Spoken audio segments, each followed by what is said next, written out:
Ladies and gentlemen, good evening. When Raila Odinga entered into the handshake with President Uhuru Kenyatta in March 2018, majority of his supporters never trusted Uhuru Kenyatta. The truth of the matter is that there are several Raila Odinga supporters who refused to accept that handshake until recently because they believed that President Uhuru Kenyatta was just trying to play mind games with Raila Odinga, that the president just wanted a conducive environment to complete his term. But today in this country, President Uhuru Kenyatta is actually leading the campaigns for Raila Odinga towards the next general election. And the question which most Kenyans are asking, should Raila Odinga win the presidency, who will take the credit? Will that credit be given to President Uhuru Kenyatta? Or will it be to Raila Odinga? One of the former employees of Raila Odinga, a man I hold so high, in high regards, Wafula Buke, has listed 10 reasons, let me just get it, has listed 10 reasons why Uhuru Kenyatta is superhero in Raila Odinga's impending presidency. Wafula Buke is not your ordinary politician. Wafula Buke is the former director of strategy and political affairs at Orange House, which means as the director of political affairs, Wafula Buke was responsible for crafting strategy for the Orange Party. As the director of political affairs, Wafula Buke also oversaw 2 general elections. So he has a lot of information about the 2013 and 2017 general election. Wafula Buke is also a former employee, personal assistant to William Samoei Arap Ruto. When NAC took over, Raila Odinga seconded Wafula Buke to go and work with Ruto. Wafula Buke left Ruto's office when he realized that Ruto was not doing certain things the way they ought to have been done. But I don't want to get into that. I want us to look at these 10 reasons why Uhuru is superhero in Raila Odinga's impending presidency. Wafula Buke, having worked with Raila Odinga, can easily predict that Raila Odinga is going to become the next president of the Republic of Kenya. The first reason is giving, let me just read for you. I'll do verbatim, then analyze. Number 1, now I know that around 800,000 underage voters were registered as voters in Ruto's stronghold in 2017 general election. We got evidence of the same exercise in Mount Kenya in 2013. These voters have now been expunged from the register and preventive measures put in place. Kudos Uhuru Kenyatta. What Wafula Buke is trying to suggest here is that in 2013, as the director of political affairs and strategy at Orange House, he was aware that the mountain registered underage voters in Mount Kenya. The truth of the matter is that so many people, underage voters, were registered in the mountain in 2017. At the same time, people who ought to have been registered were never issued with ID in the first place in the Raila Odinga stronghold. So Wafula Buke is suggesting that the list of over 800 people who were deleted from the register by IBC, from IBC database recently, that those people are actually underage voters who are registered in William Ruto's stronghold in the last election. And because they were underage, now they've been removed. And is applauding Uhuru Kenyatta because he believes that without those people in the register, there is no way Raila Odinga is going to be defeated. So the issue of voter register in IBC, that's something which as a country we need to figure out. So that's number 1. That's the first point. He's saying that because Uhuru will make it possible for Raila Odinga to go into this election without those underage voters, without dead voters, Uhuru is a superhero. Number 2, he's saying in Jubilee strongholds, all dead voters were assisted to cast their votes.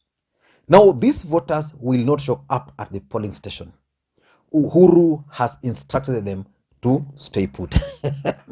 Another interesting part, the truth of the matter is that in this country, there's a strong belief, especially amongst Raila Odinga supporters, that dead voters, anybody who died, voted for Jubilee.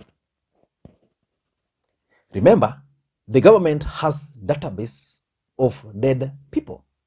So if you are a registered voter and between 2013 and 2017 you died, if you are registered in 2013 and 2017 you died, the government kept the records.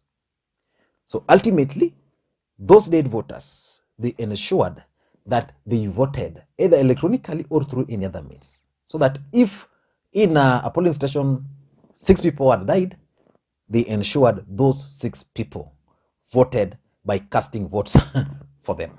So that's what Wafula Buke is saying here. So they clean up the database, the IBC register, according to Wafula Buke, is being cleaned up. So the dead voters will not be able to vote in the upcoming general election. And because of that, Wafula Buke believes Uhuru is a hero. He's saying, number 3, that everybody knows the class division in Mount Kenya. The youth turnout is usually fake.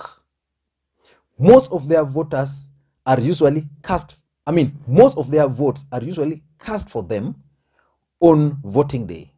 Ruto has lost these votes. They too, like the dead, will remain home. Saul is now Paul. What Wafula Buke is suggesting is that in the larger Mount Kenya region, there is always the class division, where we have the rich and the poor. And today, in the Mount Kenya and of course other places, the issue of the youth, especially on drugs and alcoholism, is so high. You remember, John Michuki had to dedicate his time on eradicating alcoholism, not in any other place, but in the mountain, because alcoholism was sinking a generation in the mountain. So they realized that for these people to be useful during elections, they needed to reduce or to stop alcoholism. That's the fact. Those are facts which don't lie. So according to Wafula Buke, majority, there are several people, youth in the larger Mount Kenya region, who will not turn up to vote because of those particular reasons. And because Uhuru Kenyatta is the president, he will ensure that happens. He's saying at number 4, when I met former Chief Justice Dr. William Mutunga in his office, his first remark was, why didn't you people have agents in Mount Kenya? Now we shall have tough and uncompromising agents. The Azimio chairman will see to that. So the truth of the matter is that Raila Odinga lost election, in quotes, in the mountain in the last 2 elections, because that's where the deflation and inflations of votes, or the suppression of votes, Raila Odinga votes, took place. You know, if Raila Odinga had agents in the mountain, probably over 600,000 votes would not have counted for Uhuru Kenyatta. Raila Odinga would not have lost, let's say, 50,000 votes. Because in the mountain and in other stronghold, what used to happen is that Raila Odinga would get 50 votes. The tallying would read 5 votes. So it lose 45. Uhuru and Ruto votes would read, let's say, 200. They'll be increased, let's say, to 220. So ultimately, those games Wafula Buke is suggesting are not going to be played on Raila Odinga. And as long as those games are not going to be played on Raila Odinga, there is no way Raila Odinga can be defeated, according to Wafula Buke, and therefore is going to be the next president. He's saying at number 5, most times Raila Odinga agents quit their jobs due to hunger midway through the voting exercise, leading to malpractices that favored Raila's opponents over the years. Now, the super rich have been delivered to Raila's pocket by Uhuru Kenyatta. This is something serious. In fact, I was talking to someone, I don't want to mention the name because it will be known. There's a gentleman on this channel who called me yesterday. We just talking, and he explained to me that, you know, in 2017, he was an agent of Raila Odinga in one of the counties in the Luhya Nation, and one thing which really disturbed them was the fact that their agents were never paid up to now. So some of those agents are still bitter. That's what he was telling me. And I was telling him that, the thing is, probably Raila Odinga gave some people money to pay the agents, but the agents were never paid. Because I know normally what happens is that if it's 2,000 per day, you are paid 1,000 in advance, then another. Then he was telling me, like, where they were being given sodas and milk. The opponents were being served so well, so people were demoralized. And because of that, in most cases, hunger, you are hungry because, when you are an agent, you wake up, you actually sleep the night before at the station. You wake up, unafanya kazi, you do the job, the whole day, the whole night, the whole day. Okay, you slept there the previous day. You wake up, it's election day, you are there. The next day, probably voting is still going on, or if the voting will end in the evening, the expectation is you'll wait until the results are announced, which is very late. So most of these people are angry. They are hungry. Nobody is bothered. So they get demoralized. So what Wafula Buke is suggesting is that the reason why that was happening was because ODM and Raila Odinga might not have had the money to provide all those logistics. And now that Raila Odinga has on his side the billionaires, Uhuru Kenyatta is standing over to him, that will be a thing of the past. And because of that, Raila Odinga is going to be a lucky man.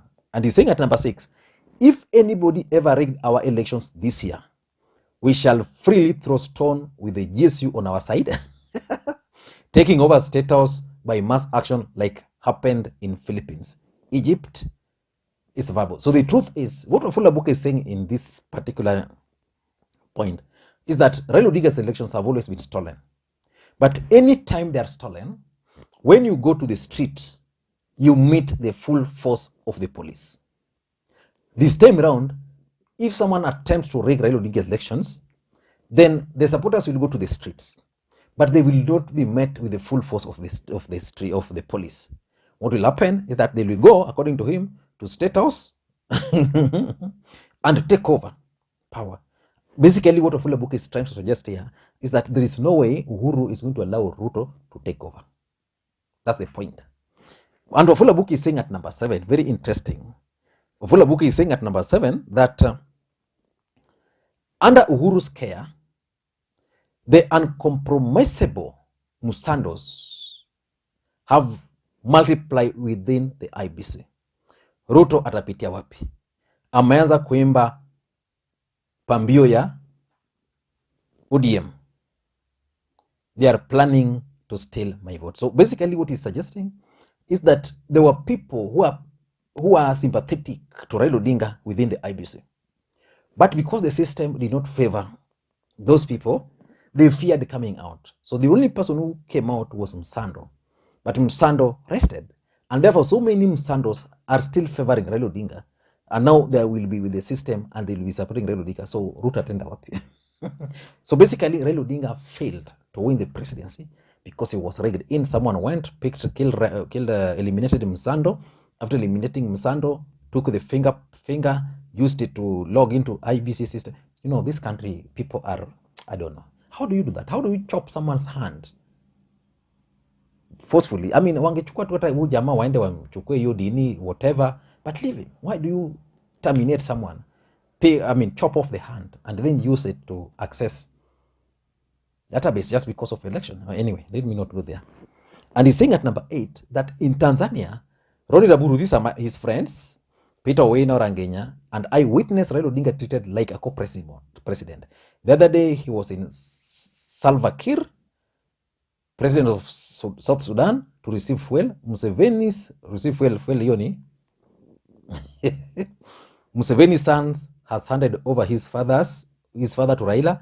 I once opined on this platform that Museveni's son wants to run for the presidency in Uganda.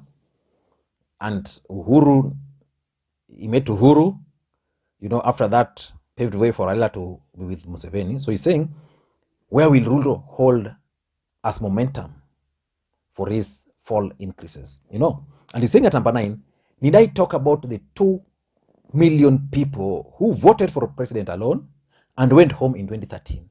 Ruto has lost these votes. I won't mind if they turn up for Raila. So according to Wafula Buke, and these are things which are real. In 2013, in this country, when you register as a voter, you register to vote for MCA, MP, women rep, senator, governor, all those. But in 2013, 2 million people just went, they voted for the president and left. You know, that cannot be explained. That number is outlier. It's just too much. There's no way 2 million people can live there. You know, even if you don't want your MCA, but at least you can vote for MP, you can vote for a senator or governor. But 2 million people cannot just wake up to go and vote for president alone. So basically, those are votes which were stuffed in. So this is what Wafula Book is saying, that those 2 million votes will not count this time. If they have to count, then they'll vote for Raila. These 2 million people will only vote for Raila. They just turn up, wapige Raila kura, wende nyumbani. And lastly, he's saying, finally, who owns the media? Citizen, Macharia, KTN, NTV. I mean, Gideon Moi. NTV, Aga Khan, always on government side. K24, Uhuru Kenyatta. Ruto is left with Facebook, WhatsApp, TikTok, and Twitter. So the truth of the matter, what Wafula Book is suggesting here is that the media will also favor Raila Amolo Odinga. I read somewhere that a gentleman was on TV, I think Weda Ambrose, and he was advising Ruto that he should not make noise about the media because those are private entities. He should only demand fair coverage on state-owned media, which is KBC. So the truth of the matter is that because media will be relied upon to transmit the results, if they are against, what will you do? What will you do? Nothing. You see, like in 2013, what happened was that, you know, we had those screens.